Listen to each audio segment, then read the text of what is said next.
সবাইকে স্বাগত দীপ্ত সংবাদে, সাথে রয়েছে দোলা ডলরেস। শুরুতেই জানাবো সংবাদ শিরোনাম। বাংলাদেশের নির্বাচনে কোনো পক্ষ নেবে না যুক্তরাষ্ট্র, পাঠাবে না পর্যবেক্ষক, সিইসিকে মার্কিন রাষ্ট্রদূত। বিএনপির বিরুদ্ধে দুর্নীতির অভিযোগ থাকলে জামায়াত তার ভাগিদার, মন্তব্য বিএনপি মহাসচিবের। মানবিক সমাজ চায় জামায়াত, নারী কর্মীর উপর হামলা হলে কঠোর জবাব, জানালেন শফিকুর রহমান। বিনিয়োগ বাড়াতে জ্বালানি সংকট সমাধান ও ঋণের সুদ কমানো দরকার বলছেন পরিকল্পনা উপদেষ্টা।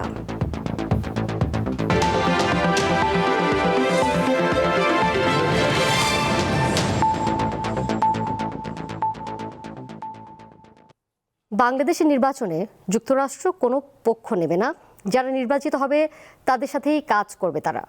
বুধবার প্রধান নির্বাচন কমিশনারের সাথে বৈঠকের পর এসব কথা জানান ঢাকায় নিযুক্ত মার্কিন রাষ্ট্রদূত ব্রেন্ট ক্রিস্টেনসেন। নির্বাচনে যুক্তরাষ্ট্র কোনো পর্যবেক্ষক পাঠাবে না, তবে ঢাকার মার্কিন দূতাবাস 4টি স্থানে ভোটের পরিবেশ দেখতে যাবে। সম্প্রতি মার্কিন যুক্তরাষ্ট্রের প্রভাবশালী সংবাদপত্র দ্য ওয়াশিংটন পোস্টের এক প্রতিবেদন ঘিরে গুঞ্জন ওঠে বাংলাদেশের ইসলামপন্থী একটি রাজনৈতিক দলের সাথে যুক্তরাষ্ট্রের বন্ধুত্ব বা পক্ষপাতিত্ব নিয়ে। বুধবার রাজধানীর আগারগাঁওয়ে নির্বাচন কমিশনে প্রথমবারের মতো সিসির সাথে সাক্ষাৎ করতে যায় মার্কিন কূটনীতিকদের 3 সদস্যের একটি প্রতিনিধি দল, যার নেতৃত্ব দেন ঢাকায় নবনিযুক্ত রাষ্ট্রদূত ব্রেন্ট ক্রিস্টেনসেন। প্রায় 1 ঘন্টার বৈঠক শেষে তিনি জানান, যুক্তরাষ্ট্র বাংলাদেশের জনগণের ভোটের রায় দেখতে চায়। জনগণের নির্বাচিত যে কোনো সরকারের সাথে কাজ করতে প্রস্তুত যুক্তরাষ্ট্র। যুক্তরাষ্ট্র বাংলাদেশের নির্বাচনে কোনো পক্ষ নেবে না। বাংলাদেশের জনগণই নির্ধারণ করবে এদেশের নির্বাচন কেমন হবে। যে কোনো নির্বাচিত সরকারের সাথে কাজ করতে প্রস্তুত মার্কিন যুক্তরাষ্ট্র। পরে ইসি সচিব আক্তার আহমেদ জানান, সংসদ ও গণভোটের সার্বিক ব্যবস্থাপনা সম্পর্কে জেনেছেন মার্কিন রাষ্ট্রদূত ও প্রতিনিধি দল।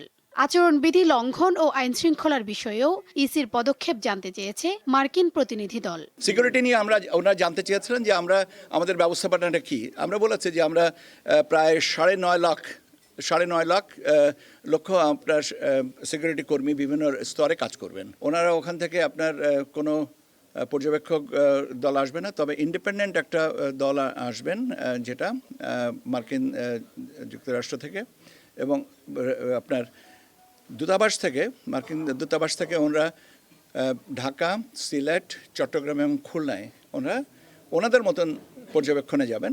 তিনি বলেন, গণভোট গণনার সময়সীমার বিষয়েও মার্কিন রাষ্ট্রদূত জানতে চেয়েছেন। শিউলি শবনম, দীপ্ত সংবাদ, ঢাকা।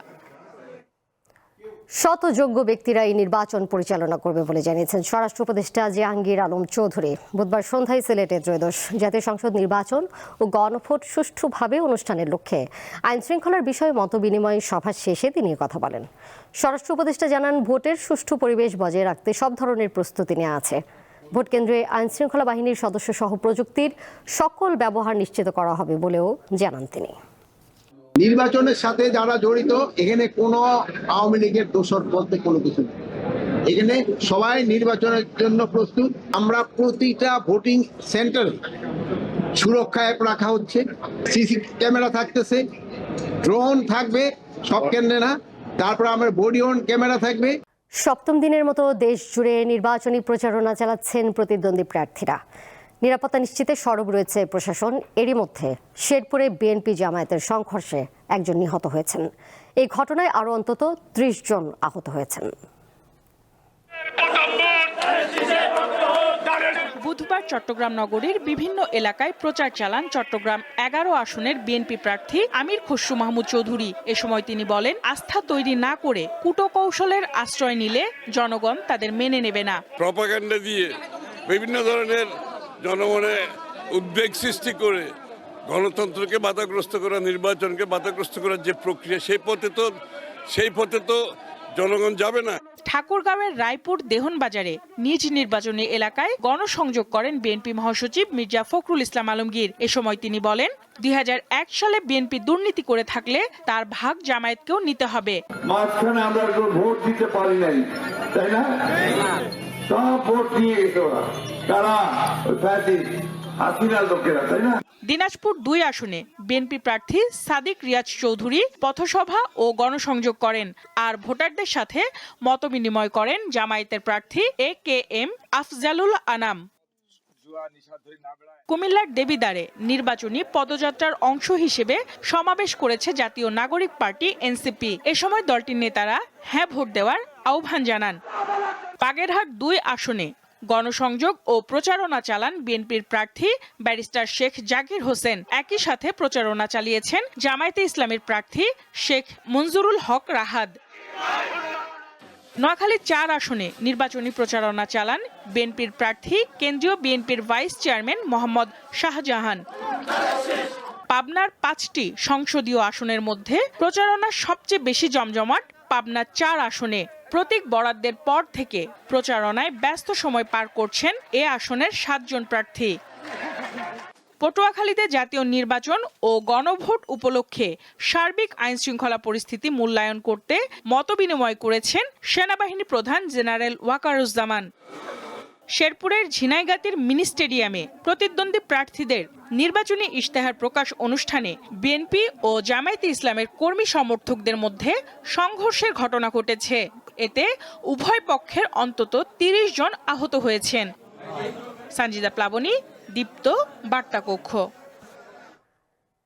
মাতৃতান্ত্রিক বা পিতৃতান্ত্রিক নয়, জামায়াত একটি মানবিক সমাজ চায় বলে মন্তব্য করেছেন দলটির আমির শফিকুর রহমান। বুধবার নিজের সংসদীয় আসন ঢাকা 15-র মিরপুরে মহিলা সমাবেশে তিনি মন্তব্য করেন। দাঁড়িপাল্লায় ভোট দেওয়ার আহ্বান জানিয়ে তিনি বলেন, নারীদের ওপর হামলা করা হলে জামায়াত চুপ করে বসে থাকবে না। নিজ সংসদীয় এলাকা ঢাকা 15 আসনে বুধবার দিনভর গণসংযোগ করেন জামায়াতে ইসলামীর আমির ডাক্তার শফিকুর রহমান। বিকালে রাজধানীর মিরপুরে মণিপুর বালিকা উচ্চ বিদ্যালয় মাঠে জামায়াতে ইসলামীর মহিলা সমাবেশে যোগ দেন তিনি। এ সময় জামায়াত আমির অভিযোগ করেন, দেশের বিভিন্ন এলাকায় জামায়াতের নারী কর্মী ও সমর্থকদের ওপর হামলার ঘটনা ঘটছে। যারা মায়ের গায়ে হাত বাড়িয়েছেন, অপমান করেছেন, তোমরা ক্ষমা চাও, তওবা করো, আল্লাহ তোমাদেরকে মাফ করে দেবেন। কিন্তু পরিষ্কার বলে দিচ্ছি, আমাদের জীবনের চাইতে আমাদের মায়েদের ইজ্জতের মূল্য আমাদের কাছে অনেক বেশি।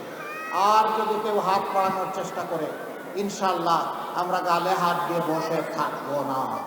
নারীদের মর্যাদা রক্ষায় দলীয় অবস্থান তুলে ধরে তিনি বলেন, মাতৃতান্ত্রিক বা পিতৃতান্ত্রিক নয়, জামায়াত চায় একটি মানবিক সমাজ, যেখানে ধর্ম, বর্ণ কিংবা জেন্ডার ভিত্তিক কোনো বৈষম্য থাকবে না। পুরুষদের মতো নারীরাও কর্মক্ষেত্রে সমান অবদান রাখবেন, সম্মান এবং নিরাপত্তার সাথে আমরা তার যে কোনো মূল্যে নিশ্চিত করবো ইনশাআল্লাহ। কর্মক্ষেত্রে মায়েদের জন্য সেখানে বেবি কর্নার থাকবে, ব্রেস্ট ফিডিং কর্নার থাকবে, ডে কেয়ার থাকবে, এই সব ব্যবস্থাও নিশ্চিত করা হবে। 12 ফেব্রুয়ারি জামায়াতে ইসলামীকে ভোট দেওয়ার পাশাপাশি ফ্যাসিবাদের পুনরাবৃত্তি ঠেকাতে গণভোটের হাতে ভোট দেওয়ার আহ্বান জানান ডাক্তার শফিকুর রহমান। হা মানে হচ্ছে আজাদি, হা মানে ফ্যাসিবাদ, যন্ত্রণা আর ফিরে না আসা। এর আগে সকালে উত্তর কাফরুল হাই স্কুল এলাকা থেকে গণসংযোগ শুরু করেন জামায়াত আমির। ভোটারদের সঙ্গে কুশল বিনিময় ও নানা প্রতিশ্রুতি দেন তিনি। এলাকা নিয়ে স্বপ্ন দেখি, যেমন সারা দেশ নিয়ে স্বপ্ন দেখি, তবে যেহেতু এখানে আমি নির্বাচন করবো, এটাকে নিয়ে আলাদাভাবে স্বপ্ন এবং এখানকার প্রত্যেকটা সমস্যাকে নিজের মনোজগতে তুলে আনার আমি চেষ্টা করতেছি। আমরা ইনশাল্লাহ এই এলাকাকে একটা আদর্শ এলাকা হিসেবে গড়ে তোলার চেষ্টা করব। নির্বাচিত হলে মিরপুর সহ সারা ঢাকায় উন্নত বর্জ্য সংগ্রহ ব্যবস্থাপনা দাঁড় করানোর প্রতিশ্রুতি দেন জামায়াতের আমির। জহিরুল হোসেন, দীপ্ত সংবাদ, ঢাকা। জুলাই গণঅভ্যুত্থানে ইন্টারনেট বন্ধ করার পর যে বিক্ষোভ তৈরি হয়, তাতেই মহাশক্তিশালী এক সরকারের পতন ঘটে। বুধবার সকালে ডিজিটাল ডিভাইস অ্যান্ড ইনোভেশন এক্সপোর উদ্বোধনী অনুষ্ঠানে এই কথা বলেন প্রধান উপদেষ্টা ডক্টর মোহাম্মদ ইউনূস। রাজধানীর বাংলাদেশ চীনমৈত্রী সম্মেলন কেন্দ্রে এই প্রদর্শনীর আয়োজন করা হয়। অনুষ্ঠানে প্রধান উপদেষ্টা বাংলাদেশ ইনোভেশন চ্যালেঞ্জের ওয়েবসাইট ও লোগো উন্মোচন করেন। এই প্রদর্শনী চলবে 31 জানুয়ারি পর্যন্ত। এই সময় প্রধান উপদেষ্টা বলেন, তরুণরাই নতুন বাংলাদেশের নেতৃত্ব দেবে। কেবল দেশে নয়, পুরো বিশ্বেই গুরুত্বপূর্ণ ভূমিকা রাখতে তরুণদের প্রতি আহ্বান জানান তিনি। গত অভ্যুত্থানের একটা কথা স্মরণ করছি, সবাই পরিচিত। ইন্টারনেট যখন বন্ধ করে দেওয়া হলো, সমস্ত তরুণ সারা দেশে বিক্ষুব্ধ হয়ে গেছিল। সে বিক্ষোভের পরিমাণ এত ছিল, তারা ফুটন্ত তেলের মতো টকবক করছিল। এমন টকবক করলো এই উত্তেজনায় শেষ পর্যন্ত এটা মহাশক্তিশালী একটা সরকারকে পালাতে হলো। এই মুহূর্তে দেশের সবচেয়ে বড় সমস্যা জ্বালানি সংকট। দেশে বিনিয়োগ বাড়াতে জ্বালানি সংকট সামাল দেওয়ার পাশাপাশি ঋণের সুদহার কমানো প্রয়োজন বলে জানিয়েছেন পরিকল্পনা উপদেষ্টা ডক্টর ওয়াহিদ উদ্দিন মাহমুদ। বুধবার এফএল সেমিনারে তিনি আরও বলেন, দেশের সামষ্টিক অর্থনীতি কিছুটা ঘুরে দাঁড়ালেও এখনও ভঙ্গুর অবস্থায় রয়েছে।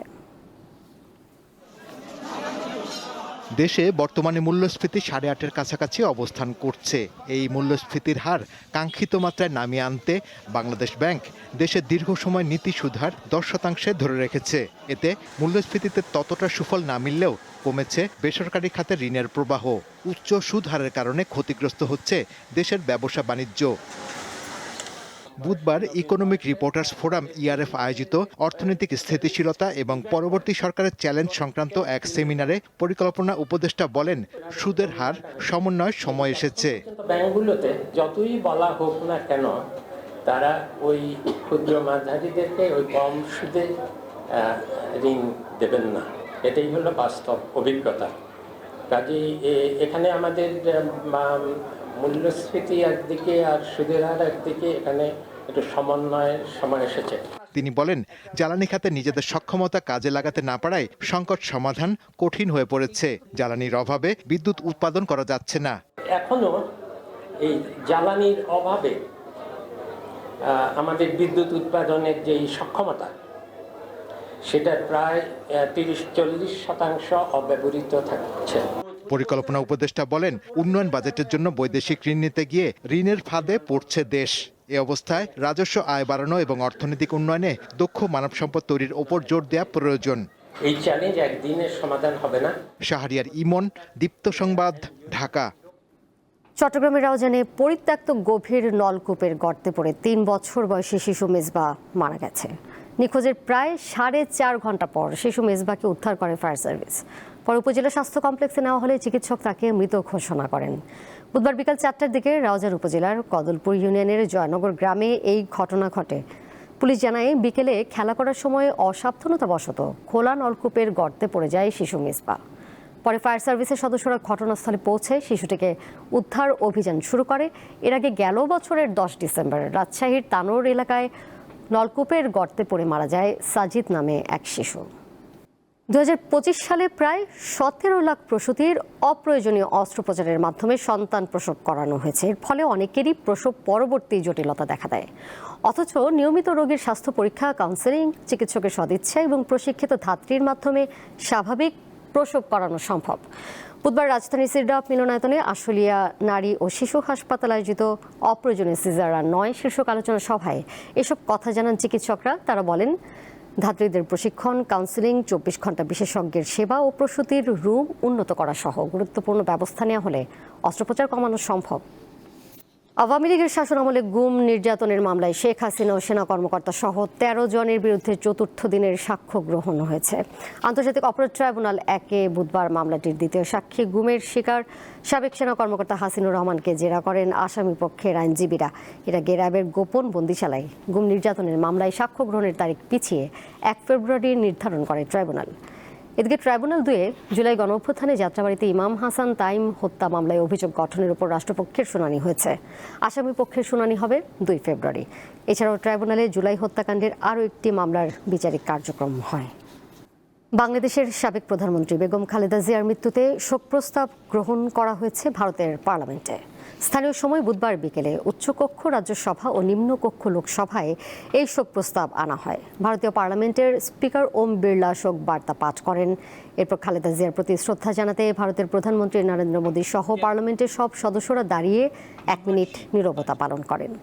এছাড়া বিমান দুর্ঘটনায় নিহত মহারাষ্ট্রের উপমুখ্যমন্ত্রী অজিত পাওয়ার সহ সাবেক এমপি এল গণেশন ও সুরেশ কলমাদি সহ বিশিষ্ট ব্যক্তিদের স্মরণেও শোক প্রস্তাব গৃহীত হয়। দিনের অধিবেশনের শুরুতে রাষ্ট্রপতি দ্রৌপদী মুর্মুর ভাষণের পরপরই তাদের জন্য শোক প্রস্তাব তোলেন লোকসভা স্পিকার ওম বিড়লা। ভারতীয় উড়োজাহাজ বিধ্বস্ত হয়ে মহারাষ্ট্রের উপমুখ্যমন্ত্রী অজিত পাওয়ার নিহত হয়েছেন। বুধবার সকালে এই ঘটনা ঘটে। এনডিটিভির প্রতিবেদনে বলা হয়, ন্যাশনালিস্ট কংগ্রেস পার্টি এনসিপির প্রধান অজিত পাওয়ার ছাড়াও দুর্ঘটনায় আরও 4 জন প্রাণ হারান। তাদের মধ্যে পাইলট ও অজিত পাওয়ারের নিরাপত্তা কর্মকর্তা রয়েছেন। ভারতীয় বার্তা সংস্থা ANI জানায়, সকাল 9:15টার দিকে মহারাষ্ট্রের বারামতি বিমানবন্দরে জরুরি অবতরণের সময় উড়োজাহাজটি বিধ্বস্ত হয়। উড়োজাহাজটি সকালে মুম্বাই থেকে মহারাষ্ট্রের উদ্দেশ্যে রওনা দেয়। বারামতিতে জেলা পরিষদ নির্বাচনের জনসভায় অংশগ্রহণের জন্য যাচ্ছিলেন অজিত পাওয়ার। 3 দিনের সফরে চীনে গেছেন যুক্তরাজ্যের প্রধানমন্ত্রী কিয়ার স্টারমার। 2018 সালের পর এটি কোনো ব্রিটিশ প্রধানমন্ত্রীর প্রথম চীন সফর। স্থানীয় সময় বুধবার চীনের বেইজিংয়ে পৌঁছান স্টারমার। যুক্তরাজ্যের প্রধানমন্ত্রীর সফর সঙ্গী হিসেবে রয়েছেন প্রায় 60 জন প্রভাবশালী ব্রিটিশ ব্যবসায়ী ও সাংস্কৃতিক অঙ্গনের প্রতিনিধি। চীনের প্রেসিডেন্ট শি জিনপিংয়ের সঙ্গে স্টারমারের বৈঠক করার কথা রয়েছে। বুধবার বেইজিং পৌঁছানোর পর তিনি বলেন, এই সফরের মূল লক্ষ্য হল স্থবির হয়ে থাকা দ্বিপক্ষীয় সম্পর্ক পুনরুজ্জীবিত করার মাধ্যমে ব্রিটিশ নাগরিকদের পকেটে আরও অর্থ নেওয়া এবং দেশের নিরাপত্তা নিশ্চিত করা। যুক্তরাষ্ট্রের সাথে চুক্তিতে সম্মত না হলে ইরানে আগের বারের চেয়ে বড় হামলা চালানোর হুমকি দিয়েছেন যুক্তরাষ্ট্রের প্রেসিডেন্ট ডোনাল্ড ট্রাম্প। এছাড়া ইরানের দিকে শক্তিশালী মার্কিন নৌবহর দ্রুত গতিতে এগোচ্ছে বলেও জানিয়েছেন তিনি। স্থানীয় সময় বুধবার সামাজিক যোগাযোগ মাধ্যম ট্রুথ সোশ্যালে এক পোস্টে এই হুমকি দেন মার্কিন রিপাবলিকান এই প্রেসিডেন্ট। ট্রাম্প জানান, ইরান যদি হামলা আটকাতে চায় তাহলে তাদের সঙ্গে চুক্তি করতে হবে এবং ইরান কোনো ধরনের পারমাণবিক অস্ত্র তৈরি করতে পারবে না। ইরানে সম্ভাব্য হামলাকে ঘিরে উত্তেজনা বাড়ার প্রেক্ষাপটে মধ্যপ্রাচ্যে কয়েকদিন ব্যাপী আকাশভিত্তিক সামরিক মহড়া চালানোর ঘোষণা দিয়েছে যুক্তরাষ্ট্র। এই মহড়ার নেতৃত্বে রয়েছে পারমাণবিক শক্তিচালিত বিমানবাহী রণতরী USS আব্রাহাম লিঙ্কন। গত কয়েকদিন ধরে স্মরণকালের ভয়াবহ তুষার ঝড় ও তীব্র শৈত্যপ্রবাহে বিপর্যস্ত যুক্তরাষ্ট্র এতে কমপক্ষে 42 জনের মৃত্যু হয়েছে। সবচেয়ে বেশি প্রাণহানি হয়েছে নিউ ইয়র্ক অঙ্গরাজ্যে, সেখানে তীব্র শীতে 8 জনের মৃত্যু হয়েছে। দেশটির বিভিন্ন অঙ্গরাজ্যে জরুরি অবস্থা জারি করা হয়েছে এবং 10 লাখেরও বেশি মানুষ বিদ্যুৎহীন অবস্থায় দিন কাটাচ্ছেন। পরিস্থিতি স্বাভাবিক হতে আরও কয়েকদিন সময় লাগতে পারে বলে সতর্ক করেছে কর্তৃপক্ষ।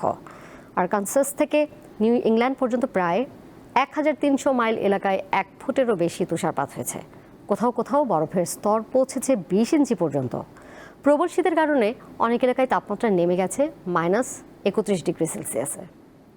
এবারে জানিয়ে দেব খেলার খবর। আইসিসি নারী টি-20 বিশ্বকাপ বাছাই পর্বের সুপার 6-এ থাইল্যান্ডকে 39 রানে হারিয়েছে বাংলাদেশ। এবারের বাছাই পর্বে এটি বাংলাদেশের টানা 5ম জয়।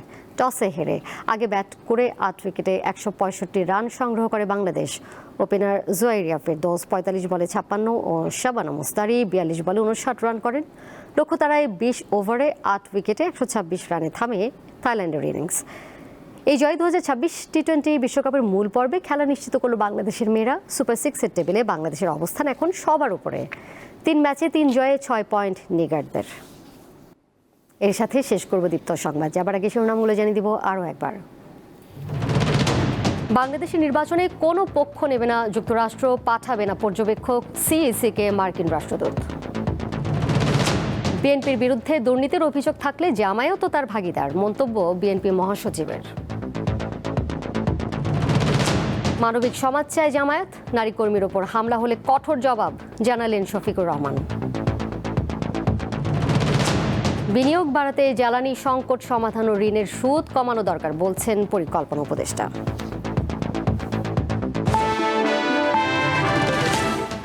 এই ছিল এখনকার মতো, আর এর সাথে বিদায় নিচ্ছি আমি বেলা ডলারেস। আরও তথ্য এবং বিনোদনের নানা খবর জানতে যুক্ত থাকুন দীপ্ত ডিজিটাল প্ল্যাটফর্মে। ধন্যবাদ সবাইকে এতক্ষণ সাথে থাকার জন্য।